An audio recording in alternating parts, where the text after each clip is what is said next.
ખ્રિસ્તમાં મારા વહાલા ભાઈઓ અને બહેનો, ફરીવાર તમ દરેકને ખ્રિસ્તમાં પ્રેમી સલામ. આજે હું પાસ્ટર રવિન્દ્ર ગામિત આજે ફરી એકવાર તમને આ બીજા ત્રિમાસિકના 7મા સાબાસાના પાઠમાં હાર્દિક સ્વાગત કરું છું. આવો આજના આ સાબાસાના પાઠની અંદર આપણા મધ્યે ફરીથી શીખવાને માટે અને ઊંડા અભ્યાસને માટે આપણી સાથે દેવના સેવકો આજે મહેમાન તરીકે જોડાયા છે. ત્યારે આવો આપણે તેઓની ઓળખાણ કરીશું અને હું તેઓને વિનંતી કરીશ કે તેઓ આપણને પોતાની ઓળખાણ આપણા મધ્યે લાવશે. હું છું અલ્પેશ ગામિત અને આજનો મારો વિષય છે સંકટમાં એલિયાની પ્રાર્થના અને જ્યારે ઉત્તર મળતો નથી ત્યારે. હું છું તમારી સાથે ઈસુફ ગામિત. હું આજનો મંગળવારનો પાઠ કહે છે કે ઈસુ આપણને પ્રાર્થના કરવાનું શીખવે છે અને બુધવાર છે દેવની પ્રશંસા પ્રાર્થના દરમિયાન કરવાની. હું રમેશ વાઘમારે. મારો વિષય ગુરુવારનો છે પ્રાર્થના વિશે અન્ય પ્રશ્નો. વહાલાઓ, આજના આ સાબાસાના પાઠની અંદર આપણે જ્યારે જોઈએ છીએ કે આજનો સાબાસાનો પાઠ 7મો છે અને તે કહે છે કે વ્યવહારુ પ્રાર્થના, આપણા જીવનની અંદર પ્રાર્થના એ કેવી રીતના વ્યવહાર રાખે છે તેને લઈને છે.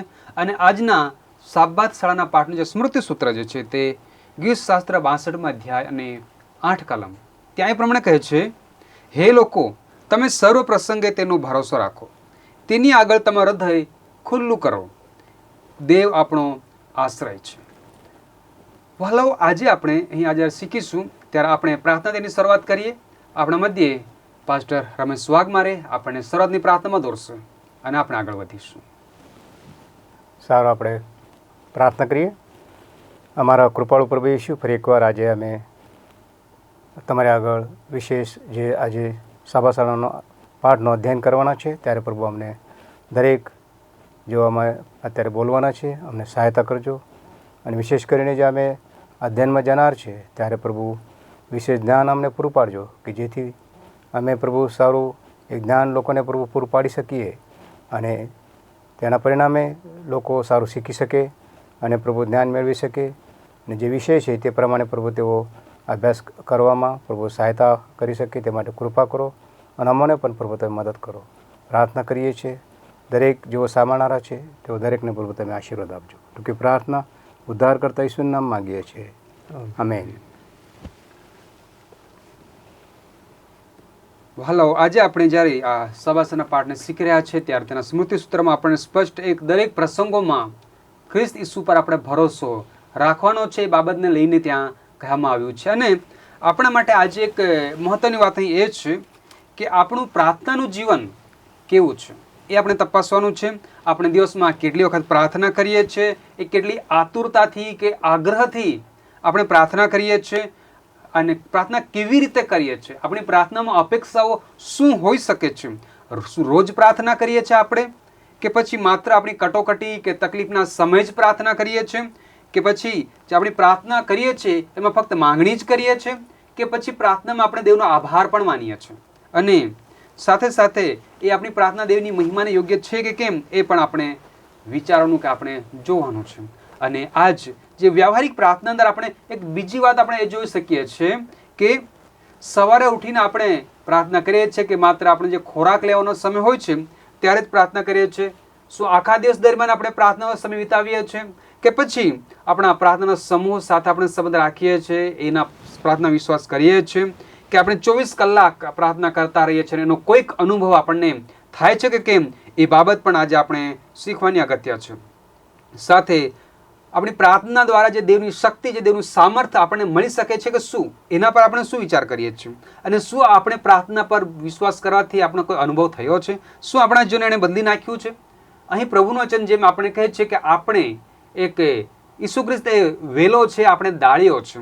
તો જેમ આપણે જોઈએ છીએ કે ડાળીઓ અને વેલાને જોડાઈ રહેવા માટે એક અગત્ય છે, કેમ કે જ્યારે એક ડાળી અને વેલો એક હશે ત્યારે વેલામાંથી જે રસ છે ડાળીમાં જશે, એ સારું ખીલશે. જેમ કે આપણે એક ફૂલ હોય, એને ફૂલને અગર ખીલવું હોય તો એને વેલામાં રહેવું પડશે અને અગર જો વેલામાં હશે તો રસ ચૂસશે અને ત્યાર પછી એ રસ લીધા પછી એ સુંદર એકને ફૂલ આવશે અને ફૂલ પછીને સારા ફળ આવી શકે છે. તો એવી જ રીતે આપણે આજે જ્યારે પ્રભુના બાળકો તરીકે આ જગતમાં જીવીએ ત્યારે પ્રાર્થના કેટલી મહત્વની છે તે આપણે આજે શીખવાના અગત્ય છે. અને એમની સાથે પ્રભુ આપણે એનો જવાબ પણ આપે છે. તો આવો આજના જે આ સભાસરના પાઠમાં આપણે જે પ્રાર્થનાના ઘણા યોદ્ધાઓ છે, પ્રાર્થનાના વ્યક્તિઓ છે, એમની પાસેથી આપણા જીવનને શું શીખવાડી શકીએ છીએ એ બાબતમાં આપણે શીખીશું. ત્યારે આવો આપણા મધ્ય આજે મહેમાનો છે, ત્યારે હું પાસ્ટર અલ્પેશભાઈને વિનંતી કરીશ કે આગળના જે ભાગ છે એના પર આપણે મધ્ય તેઓ પ્રકાશ પાડશે.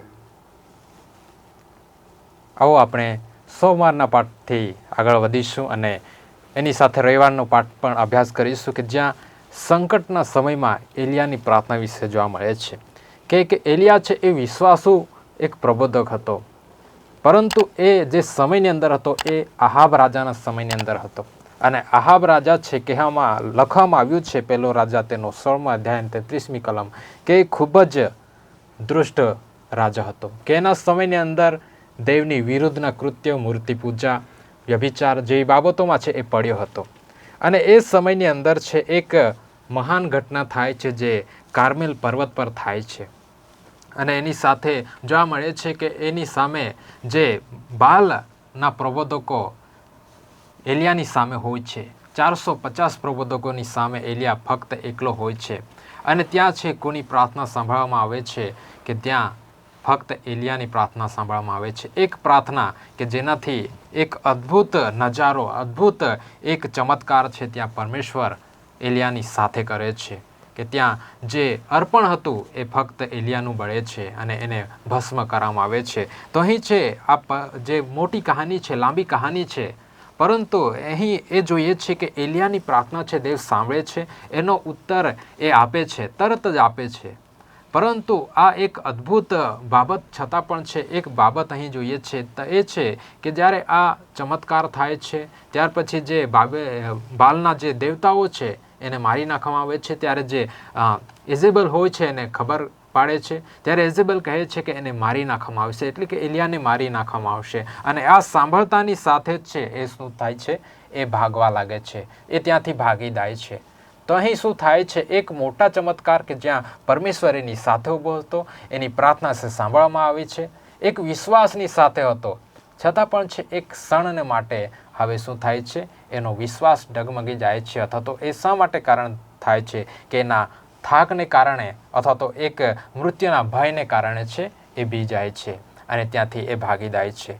તો અહીં કહેવાનું તાત્પર્ય આજના અભ્યાસ પાઠની અંદર એ છે કે ક્યારેક આપણા જીવનની અંદર પણ એવું થાય છે કે આપણે વિશ્વાસની અંદર હોય છે છતાં પણ છે કેટલીક બાબતો આવી જાય છે કે ત્યાં આપણે નિષ્ફળ જઈએ છીએ, અવિશ્વાસમાં પડીએ છીએ.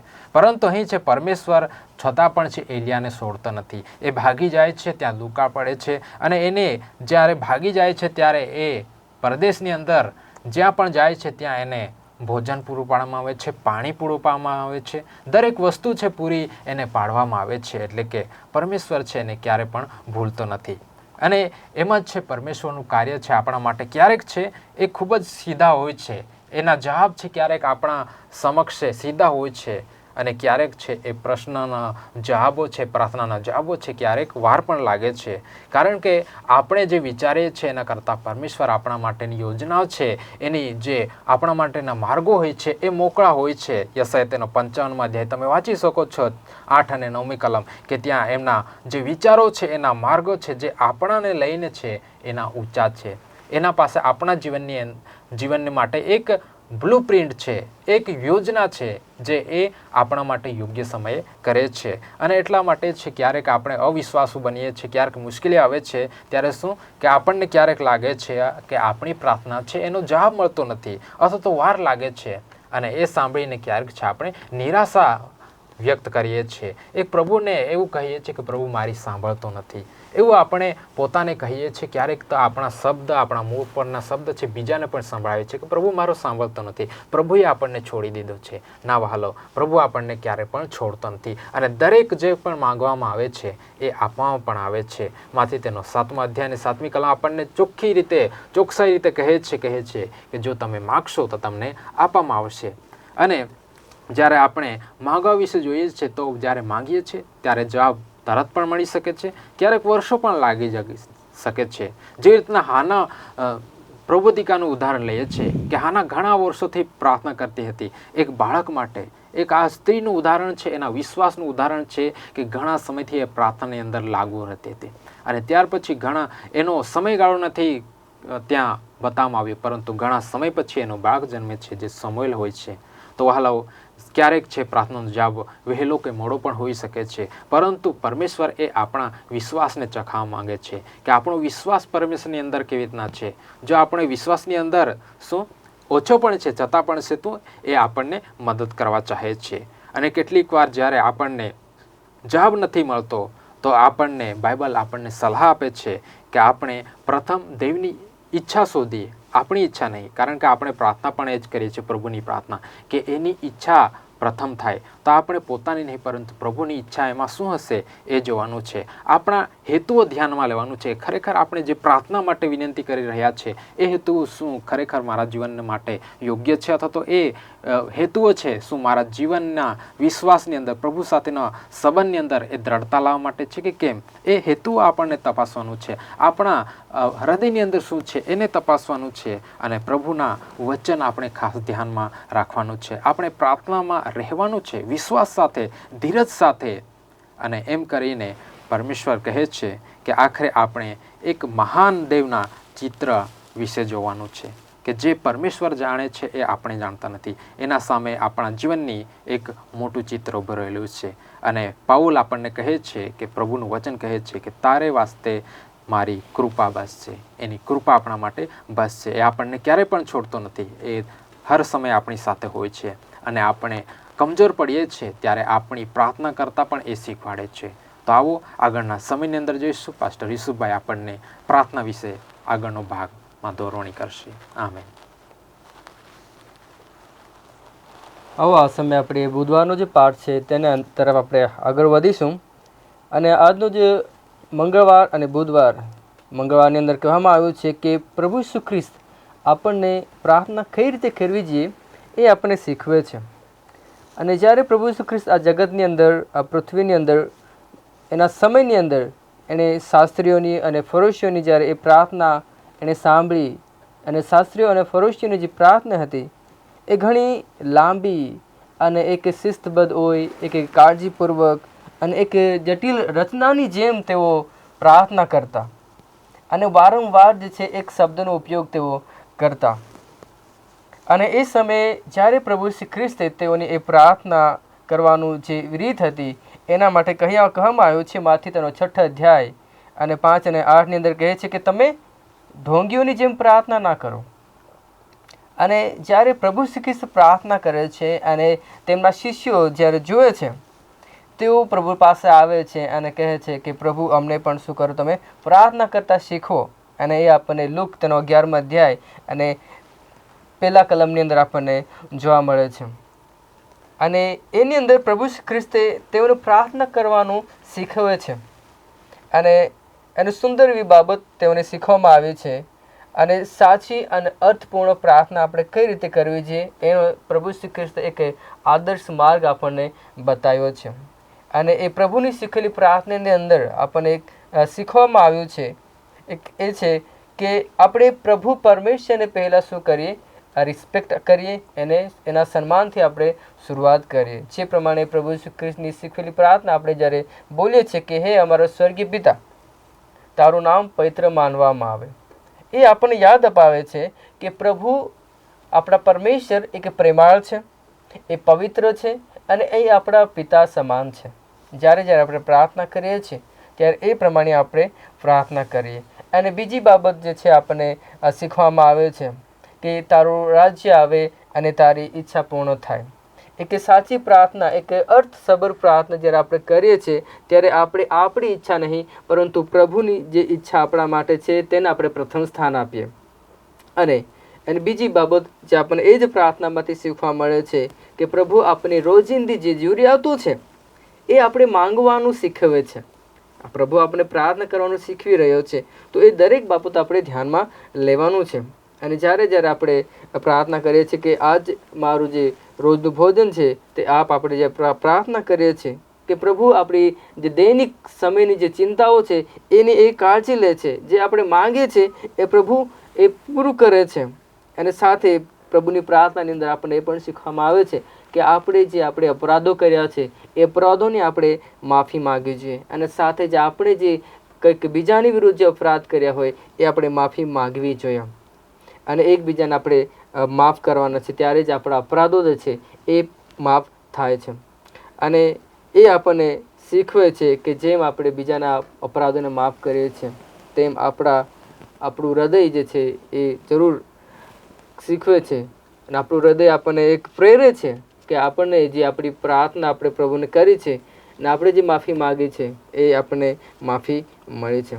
વહાલાઓ, અને અંતમાં જે આપણે પ્રભુની શીખવેલી પ્રાર્થનામાંથી એ પણ આપણે શીખવા મળે છે કે જ્યારે આપણે આપણી જે પરીક્ષા અને દુષ્ટતાથી બચાવવા માટે આપણે પ્રાર્થના કરીએ છીએ, અને પ્રભુ આપણને પાપમાંથી એક જીતવા માટે શક્તિ પૂરી પાડતો હોય છે.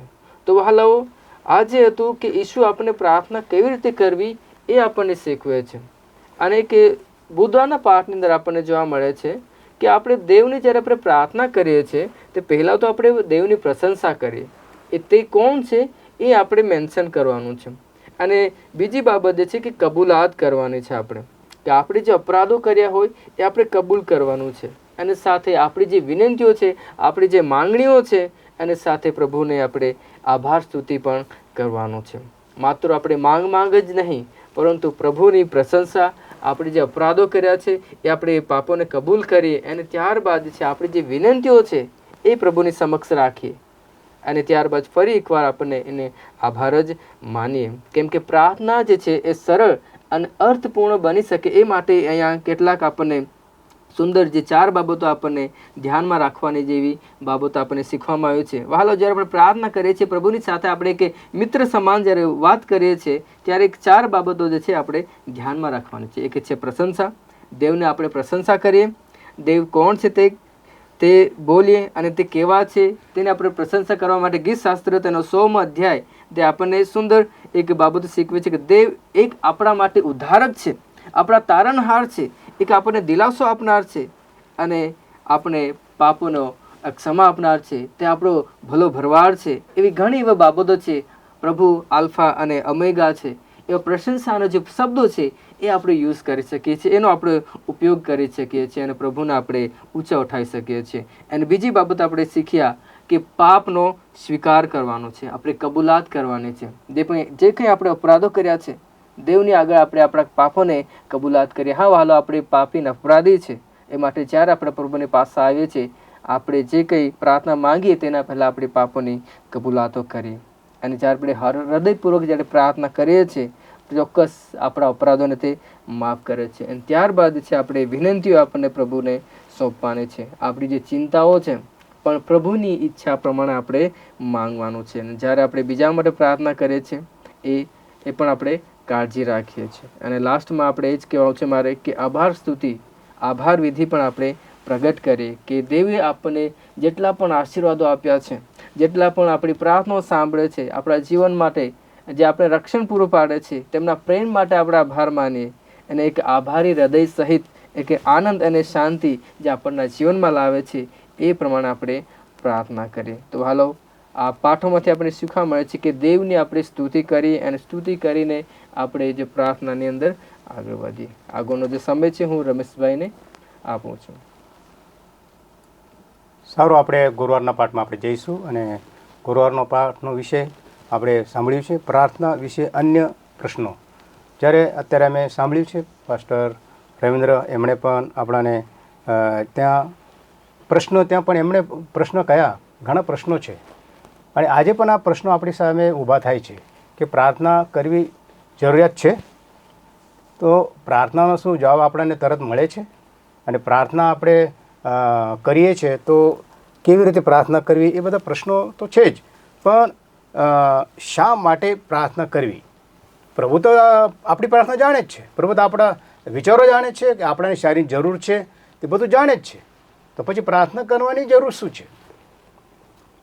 ઈશ્વર તો સર્વજ્ઞ છે, ઈશ્વર જાણે છે, તો પછી આપણે કેમ પ્રાર્થના કરવી જોઈએ? પણ એલેન જી વ્હાઇટ એવી રીતે સમજાવે છે કે આપણે શું છીએ, અને તે પરમેશ્વરને જણાવવા માટે તે જરૂરી નથી.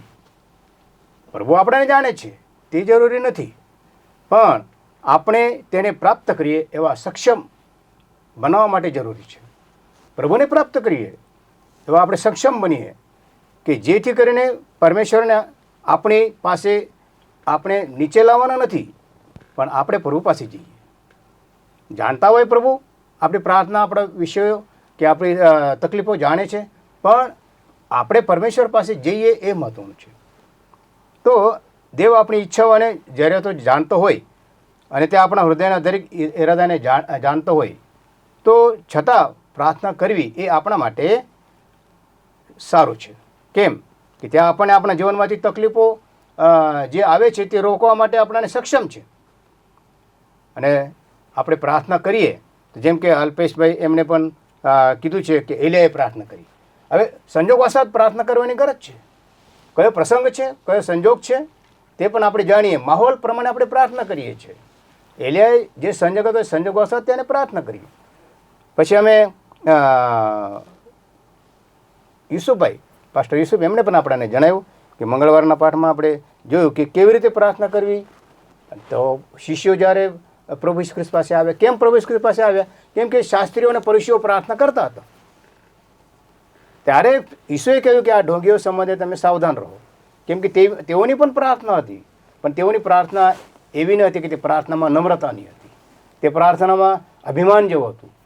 એટલે એવી રીતે પ્રાર્થના કરવી કે જ્યારે આપણે પ્રાર્થના કરવા હોય તો પ્રથમ આપણે એમને કહ્યું પાસ્ટર યુસુફે, પ્રશંસા, દેવને માન સન્માન અને આપણા પાપની કબૂલાત, અને ત્યાર પછી આપણે પ્રભુને આપણે તેમાં પ્રાર્થનામાં આભાર માનવો જોઈએ. તો જ્યારે બધું સારું હોય તો શા માટે પ્રાર્થના કરવી જોઈએ? તો અહીંયા આપણે પ્રાર્થના એક આત્મનિર્ભરતા, મજબૂતપણું આપણને આવે છે. આપણે એક આત્મનિર્ભર બની જઈએ છીએ પ્રાર્થનાથી. સૌથી મોટા જે અવરોધો આપણી પાસે આવે છે અને તે અવરોધો પરીક્ષણો આપણાથી દૂર થઈ શકે છે. તો જાણે આપણું એટલું જ આપણે સમજીએ કે આપણને પ્રભુની કેટલી જરૂર છે, કેટલી પ્રભુને આપણને અગત્યતા છે કે આપણે પ્રાર્થના કરવાની જરૂર છે. તો જો આપણે પ્રભુ પાસે જો આવતા હોય, દૂતો પણ દેવની સ્તુતિ કરે છે અને આપણે પણ પ્રાર્થના કરીએ છીએ. તો દૂતોની સ્તુતિ જો આરાધના કરતા હોય, દૂતો જો તેઓનો સ્તુતિ અને આરાધના કરતા હોય છે, તો શા માટે આપણે એક પાપી મનુષ્ય તરીકે પ્રાર્થના કરીએ? તો જાણે કે આપણને ઓછી જરૂર છે, આપણાને વધારે જરૂર છે. કેમ કે માથી 6 ત્યાં જણાવે છે કે જેઓને ન્યાયપણાની ભૂખ છે, તરસ છે, તેઓ મારી પાસે આવે. આપણાને ન્યાયપણાની ભૂખ છે, આપણાને તરસ છે, અને તે માટે આપણે પ્રાર્થના કરવાની અગત્યતા છે. યશાયાના પુસ્તકમાં પણ ત્યાં કહેવામાં આવે છે કે હું તરસ્યા પર પાણી રેડી દઈશ અને તથા સૂકી ભૂમિ પર હું વરસાદ વરસાવીશ. તો આપણું જે જીવન છે તે એવું છે કે આપણું જીવન એક તરસમય હોવું જોઈએ. અને આપણી જે જીવન જે એક સૂકી ભૂમિના જેવું હોય તો પ્રભુ ક્યારે આપણા પર વરસાદ લાવશે? જ્યારે તમે માગો. પાસ્ટર યુસુફે મને કહ્યું કે માગો તો તમને મળશે. માર્કના પુસ્તક 7 અધ્યાય 7 વચનમાં માગો તો તમને મળશે. એટલે જેથી અમે પ્રાર્થના કરીએ તો પ્રાર્થનામાં આપણે કંઈક માગીએ તો પ્રભુ આપણને આપશે, ભલે વાર લાગે. તો પછી કોની સાથે પ્રાર્થના કરવી? આપણે મિત્ર સાથે કંઈ માગી શકતા નથી, મિત્ર પાસે કંઈ વસ્તુ માગીએ, પણ આ એક વ્યવહારિક પ્રાર્થના, વ્યવહારુ પ્રાર્થનાનું જીવન જો આપણું પ્રભુના સંગાતે હોય તો પ્રભુ પાસે જે આપણાને યોગ્ય હોય તે જ આપણે માગીએ. તો પ્રાર્થના કોની સાથે આપણે કરીએ છીએ? પ્રભુ પાસે આપણે કરીએ છીએ. કારણ કે પ્રાર્થના અને બાઇબલ અભ્યાસ એ બંને વસ્તુ દેવ સાથેના જીવન અને રક્તના એક સંબંધ બાંધે છે. ત્યાર પછી અમે આપણા પરિવારો સાથે, એક તો આપણે પ્રભુ સાથે પ્રાર્થના કરવી જોઈએ, પ્રભુ પાસે પ્રાર્થના કરવી જોઈએ. બીજી બાબત, આપણે પરિવાર સાથે પ્રાર્થના કરવી જોઈએ, એક નાના જૂથો સાથે પ્રાર્થના કરવી જોઈએ. ત્યાર પછી જ્યારે અમે મંડળીમાં આવીએ છીએ, ચર્ચમાં આવીએ છીએ, ત્યારે ચર્ચ અને મંડળી એક સાથે પ્રાર્થના કરીએ ત્યારે એ પ્રાર્થના પણ, જેમ કે આપણે જ્યારે પિતર જેલમાં હતો તો મંડળીએ પિતર માટે પ્રાર્થના કરી. સિલાસ અને પાઉલ એ પણ જેલમાં હતા ત્યારે તેઓએ પ્રાર્થના અને સ્તુતિ અને પ્રશંસા અને દેવની સાથે કબૂલાત કરીને એક આભાર માનીને તેઓ પ્રાર્થના કરતા હતા. તો શું થયું? બંધનો તૂટી ગયા છે. આ પ્રાર્થનાનો જવાબ છે. તો પછી હું કેવી રીતે પ્રાર્થના કરી શકું? બાઇબલમાંથી એક આપણે જો પ્રાર્થના કરવી હોય તો શું આપણા સમસ્યાઓ છે તે સમસ્યા દૂર કરવા માટે આપણને પ્રાર્થનાની આપણને જરૂર છે. તો એવી રીતે અમે સમજીએ કે આપણા જીવનમાં દેવની સાથે બોલવાની જરૂર છે. તો આપણે દેવ સાથે બોલીએ એનો મતલબ જ થાય છે કે એક દેવના સાથે જે વ્યવહાર છે આપણા તે આપણે જણાવીએ અને દેવ આપણને તે પ્રાર્થના જવાબ આપી શકે છે આપણને. પ્રભુ કરે આપ સર્વને આશીર્વાદ આપે. સારું હાલો, આ સમય દરમિયાન આપણે ફરીવાર આપણા આમંત્રિત મહેમાનગણનો આભાર માનીએ કે તોય આપણે સુંદર અને સારા એમ જ સરળ એવા શબ્દોમાં આપણને એક વ્યવહારિક પ્રાર્થના કેવી હોવી જોઈએ, પ્રાર્થનાની માંગણીઓ કેવી હોવી જોઈએ, એ દરેક બાબત આપણે વ્યવસ્થિત રીતે સમજાવી છે. મને આશા છે તમે વિડીયોને જોઈને ખરેખર આશીર્વાદ થયા છો અને ખરેખર તમે સમજ્યા છો. ત્યારે આ સમયે હું ફરીવાર તેનો આભાર માનીશ. અને તમે જ્યારે હવે આ વિડીયો જોઈ રહ્યા છો ત્યારે હું તમને વિનંતી કરવા માગીશ કે આ વિડીયોને તમે લાઈક કરો અને આ ચેનલને તમે સબસ્ક્રાઈબ કરો અને જે બેલ આઇકન છે તેને દબાવો, જેથી કરીને જે આવનાર વિડીયોનું નોટિફિકેશન છે તે તમને મળશે. અને એમની સાથે આ વિડીયો તમે તમારા મિત્ર, તમારા સગા વહાલાઓ, તમારા ફ્રેન્ડ્સ ગ્રુપની અંદર તમે મોકલો, જેથી તેઓ પણ આ વિડીયોને જોશે અને તેઓ પણ શીખશે, સમજશે અને આશીર્વાદિત થશે. જો તમે કંઈ વધુ જાણવા માગો છો તો તમે કોમેન્ટ બોક્સમાં લખો, અમે એમનો જવાબ આપીશું. તમે પ્રાર્થનાની વિનંતી હોય તો અમે પ્રાર્થના કરીશું. પણ જો વધુ તમે અમારી સાથે સંબંધ રાખવા માગો છો, વધુ સમય ગાળવા માગો છો, વધુ જાણવા માગો છો તો તમે અમને લખી શકો છો digitalwiu@gmail.com. એના પર તમે લખો, અમે તમને એનો જવાબ આપીશું. આવો આ સમય દરમિયાન અહીં આ સભાસાના પાઠને આપણે પૂર્ણ કરવા તરફ જઈએ ત્યારે આપણે પ્રાર્થનામાં જોડાઈશું. આપણા મધ્યે પાસ્ટર અલ્પેશભાઈ છે, હું વિનંતી કરીશ તેઓ આપણને છેલ્લી પ્રાર્થનામાં દોરશે. અમારા સ્વર્ગીય પિતા, તમારા આભાર માનીએ છીએ પરમેશ્વર. તમારા જ્ઞાન માટે આભાર માનીએ છીએ, અભ્યાસ માટે આભાર માનીએ છીએ. પ્રભુ, તમારું વચન આજે પ્રાર્થના વિશે અને એનું મહત્ત્વ અમને સમજાવ્યું છે. પ્રભુ, અમને પ્રાર્થના કરવા તેમજ કીર્તન કરવા એ માટે પ્રભુ તમારું જ્ઞાન, તમારું સામર્થ્ય આપજો અને દરેક બાબતમાં અમે પ્રાર્થનામાં વિશ્વાસુ એવા બની શકીએ માટે દરેકને તમારી સહાયતાને મદદ કરજો. અને થેન્ક યુ ફાધર. તમારો આભાર માનતા આ પ્રાર્થના ઉદ્ધાર કરતા ઈસુ ખ્રિસ્તના મધુર નામથી માંગીએ છીએ. આમેન. વહાલાઓ, હું તમ દરેકનો ફરીવાર આભાર માનીશ. તમે સુંદર તે આ વિડીયો જ્યારે જોઈ રહ્યા છો ત્યારે આવો આ સમય દરમિયાન આપણે આ સભાસાના પાઠમાં તમને રજા લઈશું. ત્યાં સુધી પ્રભુ તમ દરેકને પ્રભુની શાંતિમાં, પ્રભુની આનંદમાં અને પ્રભુના આશીર્વાદમાં ભરપૂર રાખો. પ્રભુ તમ દરેકની સાથે રહો. આમેન.